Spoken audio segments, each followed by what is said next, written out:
Sir sir ஒரே ஒரு நிமிஷம். என் பொண்ணு சந்தியா உங்ககிட்ட தான் இருக்காளா? சௌக்கியமா இருக்காளா? இதெல்லாம் எப்படி சார் நான் நம்புறது? இதுக்கு என்ன பதில் சொல்றதுன்னு எனக்கு தெரியல சார். இருந்தாலும் ஒரே ஒரு விஷயத்த மட்டும் சொல்றேன். உங்க பொண்ணு சந்தியா வேலை பார்த்த கிரானைட் கம்பெனிக்கும் எனக்கும் சின்னதா ரொம்ப தூரமா ஒரு தொடர்பு இருக்கு. தம்பி, நாங்க நம்புறோம் தம்பி. என் பொண்ணை ஒண்ணு செஞ்சிடாதீங்க தம்பி. அம்மா, கூடிய சீக்கிரம் உங்க பொண்ணு உங்ககிட்ட வந்து சேருவா. அவங்க மனசுல ஏதோ ஒரு கவலை இருக்கு. அந்த கவலை அவங்க கல்யாணம் சம்பந்தப்பட்டதா தான் இருக்கும்னு நினைக்கிறேன். அதெல்லாம் ஒரு முடிவுக்கு வர்றதுக்குள்ள சந்தியாவோட கண்ணாமூச்சி ஆட்டமும் கண்டிப்பா ஒரு முடிவுக்கு வந்துடும். கூடிய சீக்கிரம் உங்களை தேடி உங்க பொண்ணு உங்க வீட்டுக்கு வந்து சேருவா. திரும்பவும் நான் அப்புறம் பேசுறேன். ஹலோ ஹலோ வச்சிட்டான். ஏங்க அவனை இப்படி டென்ஷன் பண்றீங்க? கோவத்துல சந்தியாவை அவன் ஏதாவது பண்ணிட்டா என்னடி பண்றது இப்போ? அவன் சொல்ற கம்பெனி பேர் கரெக்டு தான். சந்தியா பத்திரமா தான் இருக்கா போல இருக்கு. ஏங்க சந்தியாவே பேசியிருக்கலாம்ல. நீ சொல்றது கரெக்டா தான் இருக்கு. டீசெண்டா தான் பேசுறான். அவன் எப்படிப்பட்டவன் தெரியலையே. யோசிப்போம்.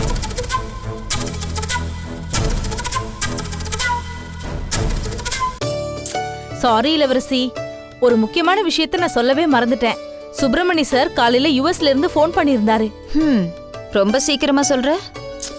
ஏய், அதான் சாரி கேக்குறேன்லடி.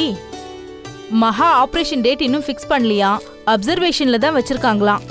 ஆபரேஷன் செலவுக்கு பணம் அனுப்ப சொல்லியிருந்தாரு. உனக்கு நான் உடனே போன் அடிச்சேன், உன் லைன் எங்கேஜ்டா இருந்தது. அவர் தான் போன் பண்ணாரு. நான் அவர்கிட்ட தான் பேசிட்டு இருந்தேன். பேசிட்டாரா? பணம் எல்லாம் ஏற்பாடு பண்ணி அனுப்பியாச்சு. சரி.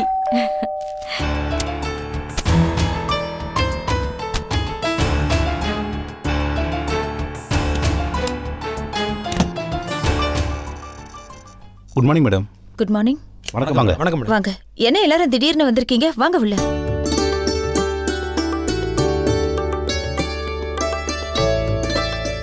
உட்காருங்க. மேடம், இந்த மாலையை வாங்கிக்கங்க மேடம். என்ன இதெல்லாம்? மேடம், உங்களுக்கு தான். என்ன திடீர்னு? எனக்கு இதெல்லாம் பிடிக்காது. நீங்க உட்காருங்க. இல்ல மேடம். சர்ப்ரைஸ். உட்காருங்க சார். இல்ல மேடம், எல்லாரும் உங்களை பாராட்டி கௌரவப்படுத்திட்டு போலான்னு வந்திருக்காங்க மேடம். இழுத்துக்கோ பறிச்சுக்கோன்னு இருந்த கம்பெனியோட ஒர்க்கர்ஸோட சம்பள பிரச்சனை நல்லபடியா தீர்ந்தது மேடம். சார், அது உங்க உரிமை சார். நீங்க உழைச்ச காசை உங்களுக்கு நான் வாங்கி கொடுத்துருக்கேன். அதுக்கு எதுக்கு எனக்கு மாலை, மரியாதை, பாராட்டெல்லாம்? மேடம், கம்பெனிக்கு வந்த கொஞ்ச நாள்லயே கம்பெனியில இருந்த சீர்கேடுகளை நீங்க சரி செஞ்சிருக்கீங்க. நஷ்டத்துல போயிட்டு இருந்த நம்ம கம்பெனியை ஓரளவுக்கு நல்லபடியா கொண்டு வந்து ஒர்க்கர்ஸுக்கு வர வேண்டிய 4 மாச சம்பளத்தை உடனடியா நீங்க பட்டோடா பண்ணிருக்கீங்க மேடம். இதெல்லாம் கண்ணுக்கு தெரியாம இருக்கலாம், ஆனா பெரிய சாதனை மேடம். அது எங்களுக்கு புரியுது. அதனாலதான் இந்த மாலை மரியாதைலாம். சார், இந்த மாலை மரியாதையில எல்லாம் நீங்க காட்டுற இன்ட்ரெஸ்ட நீங்க செய்யற வேலையில எக்ஸ்ட்ராவா காட்டுங்க. இப்ப கம்பெனி நஷ்டத்துல இல்லையேன்னு கேர்லெஸ்ஸா இல்லாம எப்படியெல்லாம் லாபம் சம்பாதிக்கலான்னு கொஞ்சம் ஏதாவது யோசிங்களேன். அப்படி கம்பெனிக்கு நல்லபடியா லாபம் வந்துச்சுன்னா ஷேர் கூட உங்களுக்கு தரேன் சார். எல்லாரும் உங்களை பாராட்டி ஒரு விழா எடுக்கலான்னு வேற சொல்றாங்க. சார், ஏன் சார் இப்படி பண்றீங்க? இப்ப அந்த பாராட்டு விழா நடத்துறதுனால டைம் வேஸ்ட், பணம் வேஸ்ட். நீங்க எல்லாரும் உருப்படியா நல்லபடியா உழைச்சி நம்ம கம்பெனியை முன்னேத்துனீங்கன்னா அதுவே எனக்கு உண்மையான பாராட்டு சார். அப்படியே நீங்க பாராட்டு விழா நடத்தணும்னு நினைச்சீங்கன்னா உண்மையான எம்டி யுஎஸ்ல இருக்காங்க. அவங்க ட்ரீட்மெண்ட்ல இருக்காங்க. குணமாகி கூடிய சீக்கிரம் வந்துருவாங்க. அவங்களுக்கு நடத்துங்க. அந்த ஃபங்க்ஷனுக்கு நானும் வரேன். எனக்கெல்லாம் வேண்டாம் சார். நீங்க உங்க வேலையை பாருங்க. மேடம், இருந்தாலும் எங்க சந்தோஷத்துக்காகவாவது இதை நீங்க வாங்கிக்கணும் மேடம். Please madam. இல்ல சார், நான் இவ்வளவு தூரம் சொல்லிட்டு இருக்கேன். ஏய், இவ்வளவு தூரம் கெஞ்சுறாங்கல்ல, வாங்கிக்கோ. ஏன்? வாங்கிங்க மேடம். சார், இதான் லாஸ்ட் டைம். இதுக்கப்புறம் இந்த மாதிரி எல்லாம் பண்ணாதீங்க. சரிங்க மேடம். கொடுங்க. வரேன் மேடம்.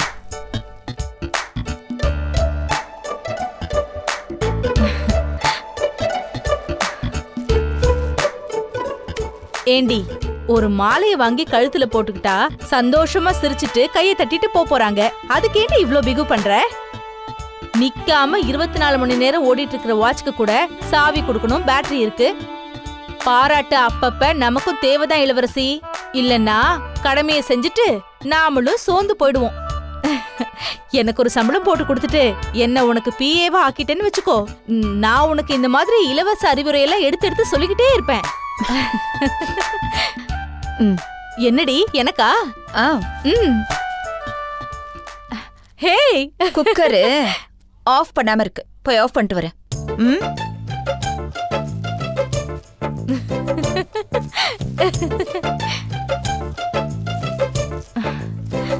நல்லா தானே இருக்கு, ஏன் வேண்டாங்கிறா? நாம போட்டுக்கோ.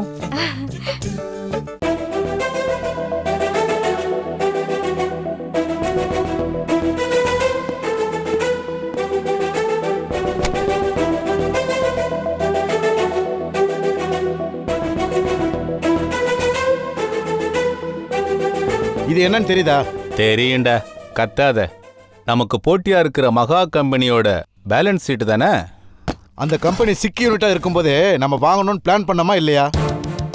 So what?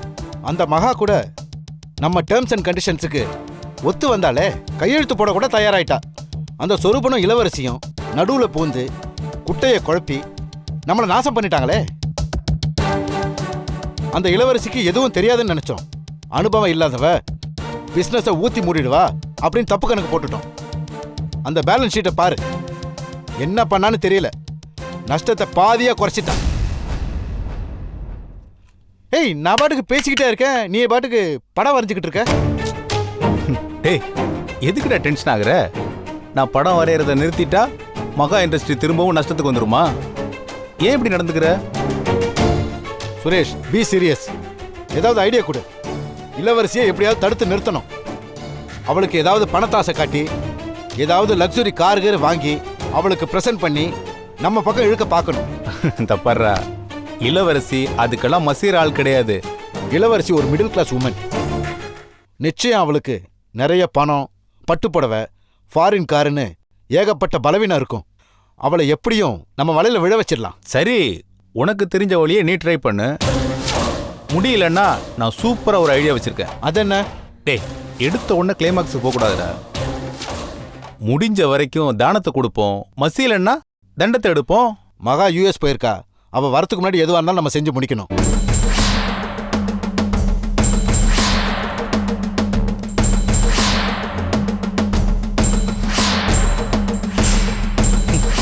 உன்னையெல்லாம் திருத்தவே முடியாதுப்பா.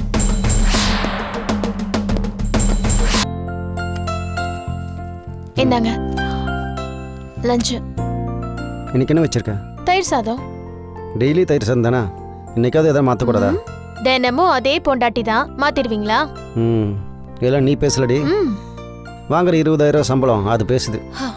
நான் எப்பவும் போலதான் பேசிட்டு இருக்கேன், நீங்க வயிற்றுச்சல் படாதீங்க. அதனால தான் ஒரு தடவை வந்த வேலை கூட கைவிட்டு போயிடுச்சு. சும்மா வெறுப்பேத்தங்கிட்ட வாங்கி கட்டிக்கிற. வீடு வந்தாச்சு. வா வா வா வா.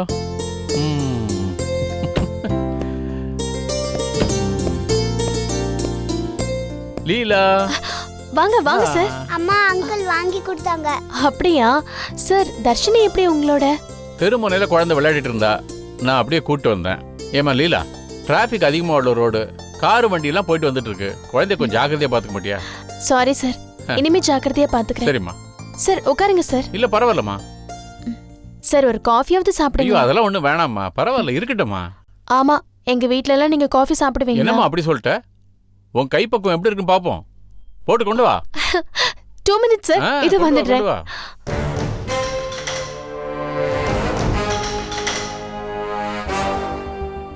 ஏப்பா நீ இன்னும் கிளம்பல? ஏன் கேட்குறீங்க? இல்ல மணி 9 ஆகுது. நீ நேரம் போயிருப்பேன்னு நினச்சி நான் வந்தேன். போகலாம் தான் கிளம்பிட்டு இருந்தேன். இப்போ நீங்கள் வந்துட்டீங்களே, உங்களை அனுப்பிச்சுட்டு தான் போவேன்.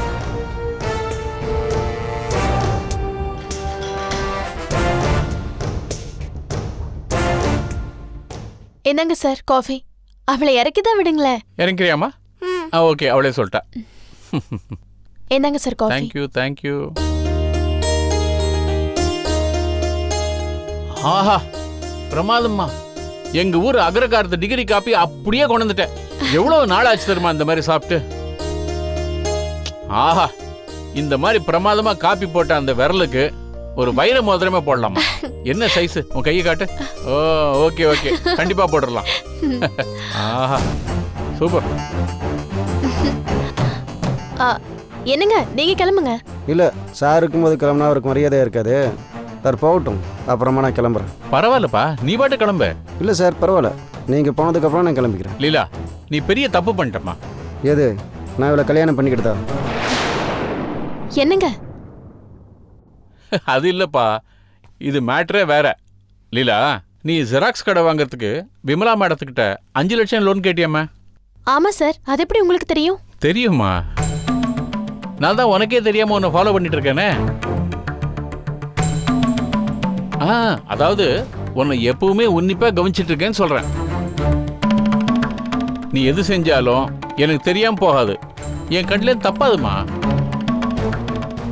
லீலா, என்னமோ தெரியல, எனக்கு தலைவலியாக இருக்கு. நான் இன்னைக்கு கடைக்கு போகல. லீலா, நீ எங்கிட்ட வேலை செஞ்சுக்கிட்டு விமலா மேடத்துக்கிட்ட 5 லட்சம் லோன் கேட்டா அது என்ன இன்சல்ட் பண்ற மாதிரி தானே ஆகும்.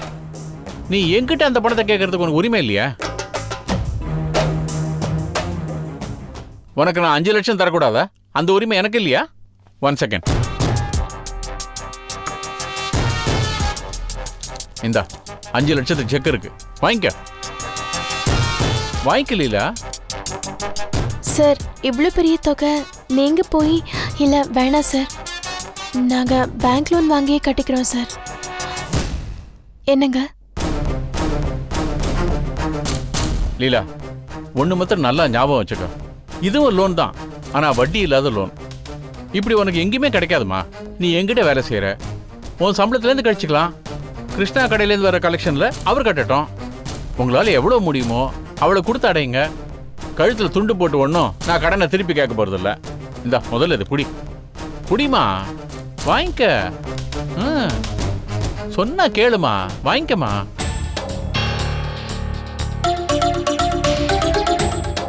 வேண்டாம் லீலா, நான் பேங்க் லோனே வாங்கிக்கிறேன். சாருக்கு இதுலேயும் இன்ட்ரெஸ்ட் இல்லை, வேறு எதுலேயும் இன்ட்ரெஸ்ட் இருக்கு போல இருக்குது. அது இல்லாமல் ஒரு தனிப்பட்ட நபர்கிட்ட இவ்வளோ பெரிய அமௌண்ட் வாங்குறதுக்கு எனக்கு உறுத்தலாக இருக்குது. நமக்கு பேங்க் லோன் தான் பெஸ்ட். என்னை பார்த்து பேசேன்ப்பா.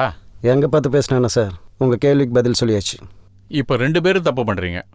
வீட்டுக்கு வர மகாலட்சுமி வேண்டான்னு சொல்லாதீங்க. அது மகாலட்சுமி இல்லை மூதேவியான்னு வந்ததுக்கப்புறம் தானே தெரியும். என்னங்க பேசுறீங்க நீங்க? அதான் பேங்க் லோன் அரேஞ்ச் பண்ணிக்கிறேன்னு சொல்கிறேன்ல, திரும்ப இதுக்கு பிரச்சனையை வளர்க்குறேன். கிருஷ்ணாவோட கோவம் எனக்கு புரியுதுமா. நான் சட்டுன்னு 5 லட்சம் ரூபாய்க்கு ஒரு செக் நீட்டினதும் அவர் ரொம்ப ஷாக் ஆயிட்டாரு. அவரை விடு, இந்த செக்கை புடிமா சொல்றேன். புடிங்கிறேன்னா வாங்கிக்கமா, சொன்ன கேளு. உனக்கு தானே கொடுக்குறேன் நான். இவ்வளவு தூரம் நான் சொல்றேன், புடிமா. நமக்குள்ள என்னமா இருக்கு? உனக்கா நான் செய்யக்கூடாதா? இப்ப இந்த செக் உங்ககிட்ட இருக்கட்டும். 2 நாள் யோசிங்க, அப்புறம் மீதியெல்லாம் பேசிக்கலாம். ஓகேவா? நான் வரேன். அப்புறம் இன்னொரு முக்கியமான விஷயம், இந்த வேகாத வெயில்ல நீ ஆபீஸ்க்கு நடந்துலாம் வரவேணாம். பாவம், நீ ரொம்ப கஷ்டப்படுவ. என் ஏசி கார் 8:50க்கு ஷார்ப்பா இங்க நிற்கும், உன்னை பிக்கப் பண்ணிக்கும். நீ அதுல தான் வரணும். குழந்தைக்கு இப்ப லீவு தானே, குழந்தைய பேசாம கூப்பிட்டு வந்துரு. என்ன? சரி, இது என்னோட ரிக்வெஸ்ட் இல்ல, ஆர்டர். உனக்கு ஆர்டர் போடுற உரிமை கிருஷ்ணாக்கு மாத்திரம் இல்ல, எனக்கு இருக்கு. அது முதல்ல நீ புரிஞ்சுக்கணும். ஓகே, நாளைக்கு அப்ப வீட்டுல மீட் பண்றோம். அப்ப நான் வரேன். Tata, bye bye. Gopal sir, நீ ஒரு சில விஷயங்கள்லாம் செய்ய வேண்டியிருக்கு. வண்டியை ஸ்டார்ட் பண்ணு, சொல்லிக்கிட்டே வரேன். Okay sir.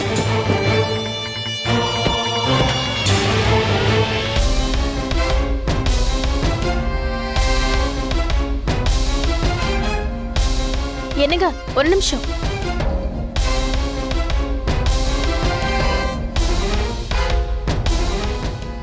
என்னங்க டிஃபன் பாக்ஸ் விட்டுட்டு போறீங்களே?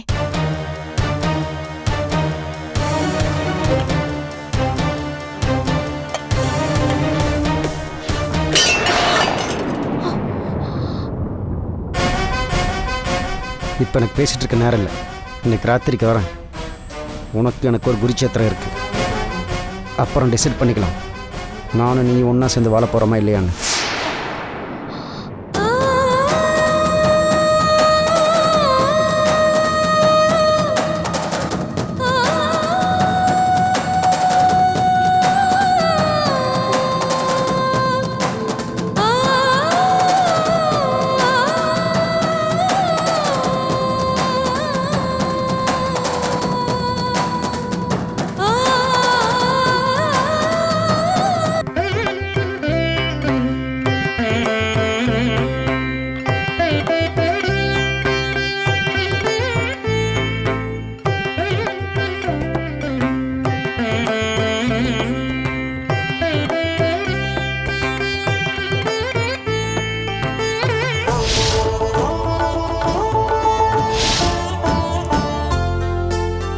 ஜெயந்தி வர்றது நிறமாச கர்ப்பிணி, அவ மனசு குளிர்ற மாதிரி பரிமாறணும். அப்பதான் அவ வாயார மனசார வாழ்த்திட்டு போவா. அப்பதான் உனக்கும் சுகப்பிரசவம் ஆகும். எதுக்குமா இதெல்லாம் இப்போ?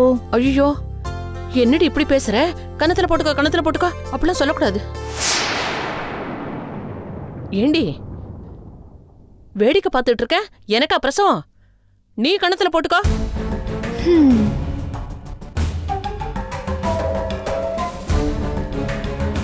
வாமா, ஒரு நிமிஷம் இரு, இத வந்துடுறேன். ஜெயந்தி, அந்த பொண்ணை போய் கூட்டிட்டு வாமா. வாசல் வரைக்கும் கூட்டிட்டு வந்துட்டீங்க, உள்ள கூட்டிட்டு வரதுக்கு என்ன காரணம்? அதான் சொல்றேன், போய் கூட்டிட்டு வா.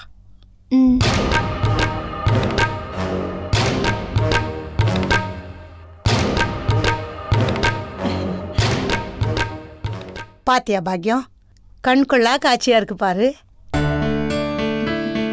உள்ள வாங்க.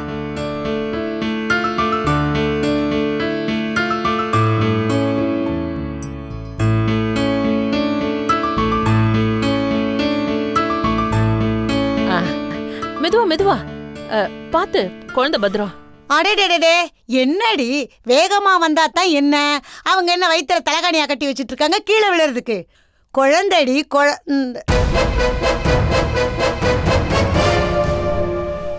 உனக்கு எத்தனாவது மாசமா? அடுத்த வாரம் டெலிவரிங்க. அடுத்த வாரம்? அடடா, உனக்கு வயிறு சரியவே இல்லையே. நம்ம பொண்ணு வயிறு சரிஞ்சுதானே இருக்கு. ஜெயந்திக்கு ஆம்பளை பிள்ளைதான் போற. அம்மாடி, நீ உட்காந்து வயிறு நிறைய திருப்தியா சாப்பிடணும்.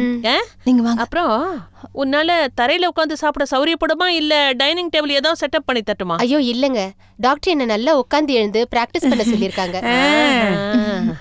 அம்மாடி, உனக்கு இது எத்தனாவது பிரசவம்? 2வது. எங்க பொண்ணுக்கு இது முதல் பிரசவம். பார்த்தா அப்படி தெரியல. நீ வந்து உட்காருமா. ஜெயந்தி, நீ என்ன பொன்னம்மாக்காவே பாத்துட்டு இருக்க? வந்து பரிமாறு. வாமா, வந்து உட்காரு. மெதுவா மெதுவா, பாத்து பாத்து பாத்து.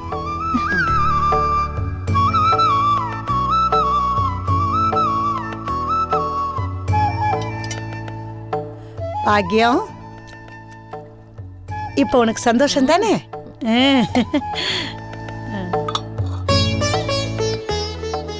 வைமா, ஸ்வீட் வை.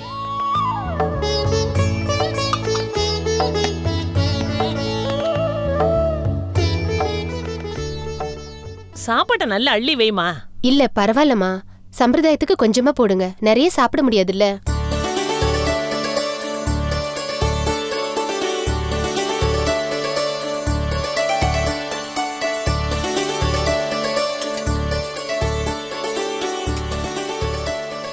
ஏமா ஜெயந்தி, அந்த இனிப்பு புளிப்பெல்லாம் வச்சிட்டியா?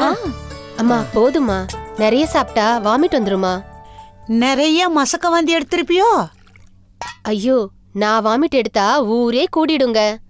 எங்க ஜெயந்தி மசக்க வாந்தியே எடுக்கலையே, ஒரு சத்தம் கூட வரலையே, ஏன்னு தெரியலையே. ஊட்டில வாந்தி எடுத்திருப்பா, இங்க எங்க கேட்க போகுது? அது சரி, ஊட்டியில என்னென்ன நடக்குதோ நமக்கு இங்க என்ன தெரிய போகுது? அவங்க சொன்னா கேட்டுக்கலாம், அவங்க தான் எதையுமே சொல்ல மாட்டேங்கிறாங்களே.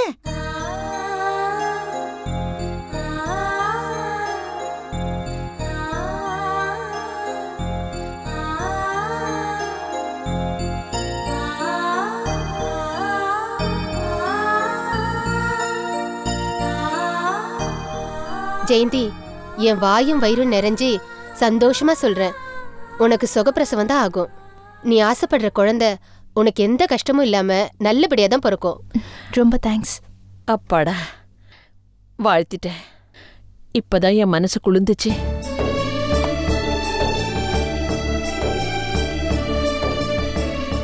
ஜெயந்தி, இந்த பொண்ணு சொன்னதை கேட்டியா? உனக்கு கஷ்டப்படாம சுகப்பிரசவம் தானா. அம்மடி, புறப்படலாமா? வரேன் ஜெயந்தி, வரேம்மா. வரேன் சார். வாங்க.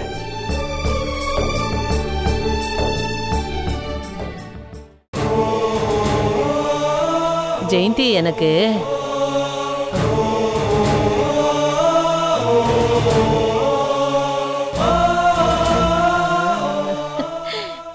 என் பொண்ணுக்கு வெக்க வந்துடுச்சு போல இருக்கு. உப்பு காரம் புளி இதெல்லாம் சாப்பிடுறத பார்த்த உடனே இவளுக்கு மசக்க வாந்தி வந்துடுச்சு போல இருக்கு. சரி, இப்பவாது என் பொண்ணு வாந்தி எடுக்கிற சத்தம் என் காதுல விழுதான்னு பாப்போம்.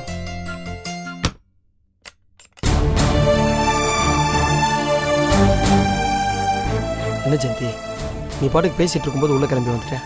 உங்க அம்மாக்கு சந்தேகம் வராது? நீங்களும் தானங்க பாத்துட்டு இருந்தீங்க. அந்த பொண்ணம்மா பேசுறதே என்னால தாங்கவே முடியலங்க. வார்த்தைக்கு வார்த்தை நான் எங்க அம்மாவை ஏமாத்துறேன், வயித்துல தலகாணி வச்சிருக்கேன், எந்த கஷ்டமும் இல்லாம புள்ளைய பெத்துப்பேன், ஊட்டியில நடக்கிறதெல்லாம் சொல்ல மாட்டோன்னு நம்மள மாட்டி விடுறதுல இருக்காங்க. சரி விடு, இத்தனை நாள் சமாளிச்சிட்டோம், இன்னும் கொஞ்ச நாள் சமாளிக்க மாட்டோமா? இல்லங்க, வார்த்தையாலே குத்தி புண்ணாக்குறாங்க. இவங்க எப்படிப்பட்டவங்கன்னே தெரியல. இல்ல ஜெயந்தி, எதுவும் பேசாதீங்க. நாளைக்கே நம்ம ஊருக்கு கிளம்புறோம். இனிமே குழந்தையோட தான் இங்க வரணும், இல்லைன்னா அங்கேயே சூசைட் பாயிண்ட்ல குதிச்சு நம்ம செத்துடலாம்.